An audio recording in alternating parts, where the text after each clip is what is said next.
So today I get this Arris, it said MTA unit. As you can see, this thing's still trying to power itself up.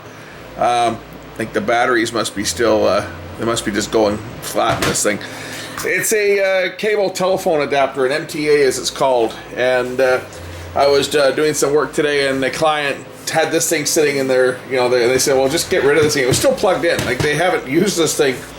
And I said, well, you know, this is the cable guys, they should send this back to the cable company. And they said, no, the cable guys just said we can't reuse them, just recycle it. So, okay, let's take this thing apart and see what's in it. I said to get rid of it, so that's what we're gonna do. I've never opened one of these things up, so let's see what this thing's made up of. Looks like it's got a seal on here. I'm sure there might be some good parts in here that might be recyclable, such as the battery. We know it has a battery backup because the lights are still flashing on this thing. Apparently this thing hasn't been in use for like a year, but it was just left behind and just left plugged in, sucking power from the client's home. I was out there doing some work, and they said, please take it away. It's just sitting there in the garage. Oh, it looks like there's maybe a battery hatch on the bottom. Oh, there's a battery down here, so let's remove the battery. For starters, I think it probably comes out like that. There we go. That's kind of a nice battery pack. I wonder what the capacity of this thing is. So this looks to be an 8.4 volt lithium ion battery. I wonder if I can get this thing apart. Aha! The hidden screws underneath the feet. I bet, yeah, there's some underneath these feet too. Nope. How about on this side? Nope. Yeah, there might be one here. There's another one down here.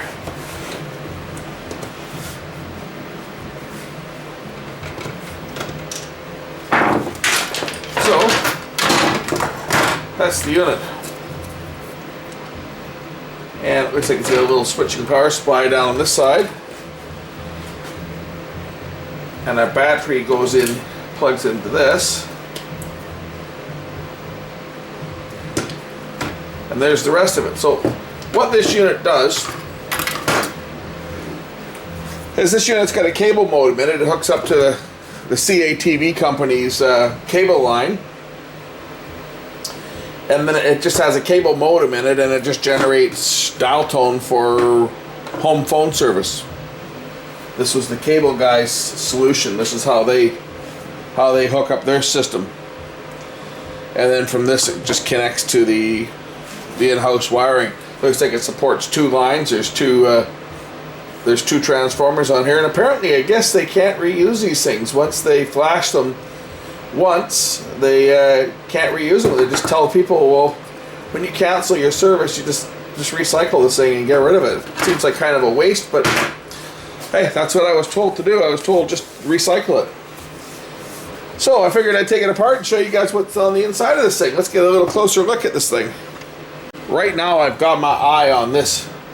This is going to be the oscillator and probably the driver IC for the switching power supply, because I think if you guys may remember a while back I had a converter box, an off-air converter box, and it switching power supply, it used an IC. I don't know if it was this type or not, but it did use what looked like a dip, an 8-pin dip that drove the chopper transformer, and it was blown to pieces. And I'm curious, maybe this might be the same one. And if that's the case, bonus, we're going to pull this part out of here and try and repair my cable box, or my off-air. It's not a cable box, it's an off-air tuner. If I can find it, I'm going to go look for that thing and see if it's got the same part or the same type of layout. I can't tell what the part number of the other one is because it's blown up, but it might be the same as this one. If we pop off the shield cover, you can see the tuner complete with its crystal. There's a saw filter down in here. So this is the broadband cable tuner and transmitter that sends a signal back on the cable TV system and receives the signal from the cable. Looks like this thing's also got an Ethernet port, so it must have a modem built into it as well, although they don't use it for that. All they're using this thing for is for telephone. So the part that I've been able to salvage off this is called an H1008. Of course, there's other numbers on there. There's ICE 3A1065LJ, an H1008, and RU817313C21s. So there's a bunch of different numbers on here. I don't know if this thing's going to be useful for anything or not. I just figured I would grab it because, and I used the heat gun to actually remove it because it was faster. Just heat the board up and melt the solder and it pops right out. I don't know if it's going to be useful for anything or not, but I figured I would grab it because it's possible that that's the same part that the other unit used. So maybe it might be a few other parts on here I might want to grab too, like some optocouplers and stuff, before I EOL the board and recycle it. Because that's where this is ultimately heading, is to the recyclers. Let's see if I can remove these other ICs the same way. We'll just turn the heat gun back on, heat the board up, see if I can push them through.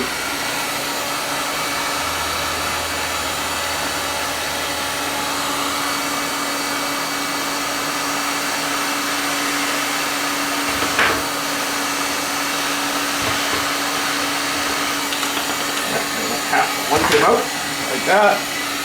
The other one, half of it came out. We'll just grab it with the pliers.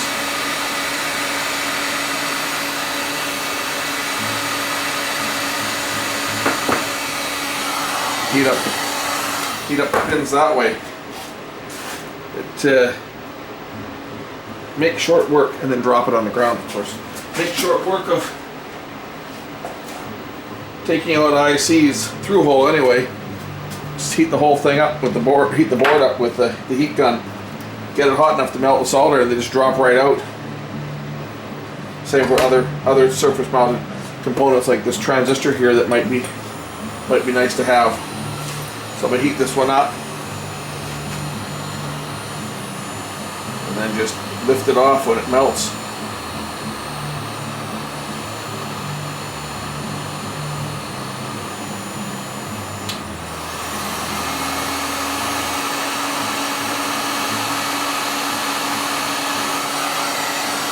Just like that.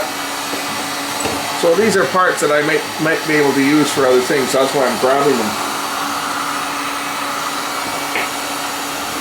Same with this other surface mount transistor here. Don't know what it's for, but don't know what I could possibly use it for, but you never know, right?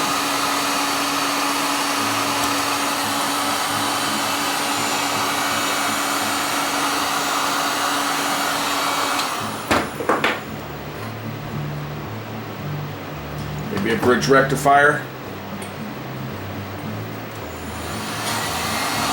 Same thing. We'll just heat it up from the bottom. I'll grab the part with the pliers from the top. Heat the board up from the bottom.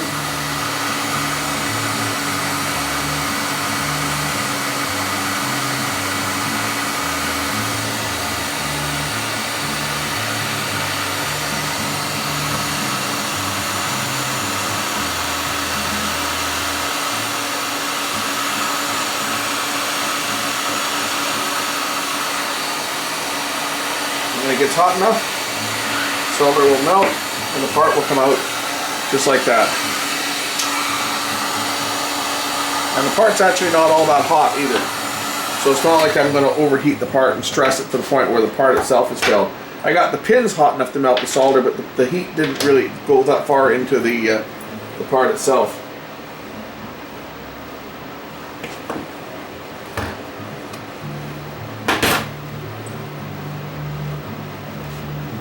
There's a little tactile switch over here. I might save that. Same thing.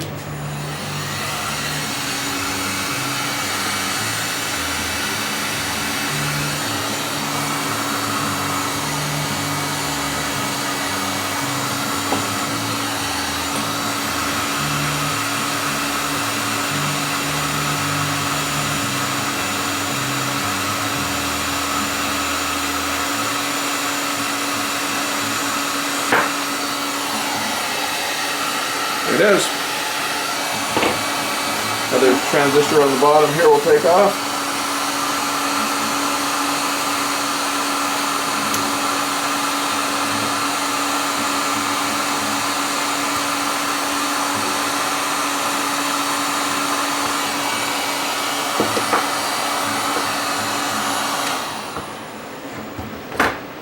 Maybe even this little transformer is worthwhile. You never know, right? I don't know if I'll get that one off without damaging it, but we'll try.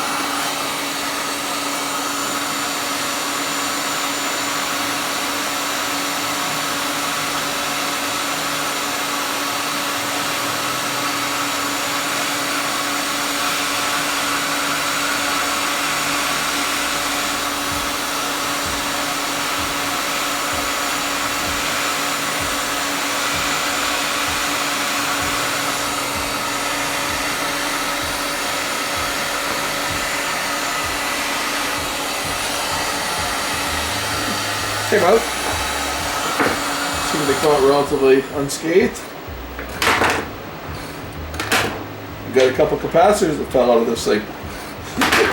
Let's just throw some more heat on this, see what else will fall right out. It's kind of cool when you just heat the board up and parts just fall right out, right?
Board's getting pretty warm now.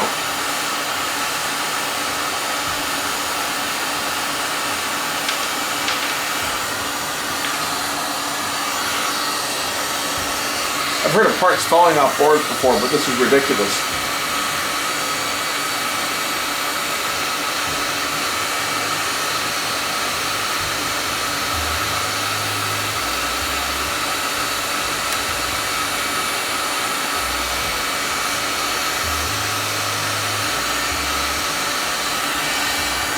You can see I'm putting a lot of heat on this board and it's not damaging the board at all.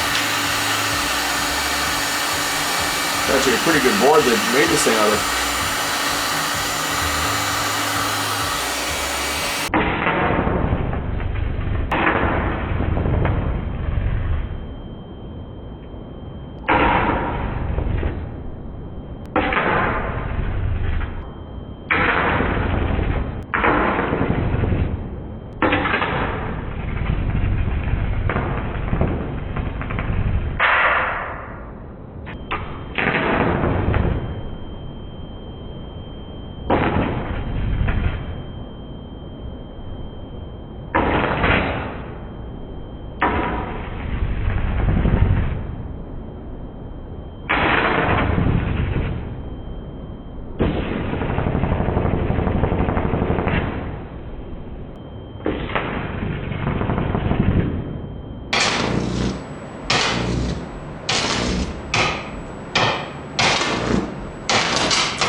We had enough fun with this.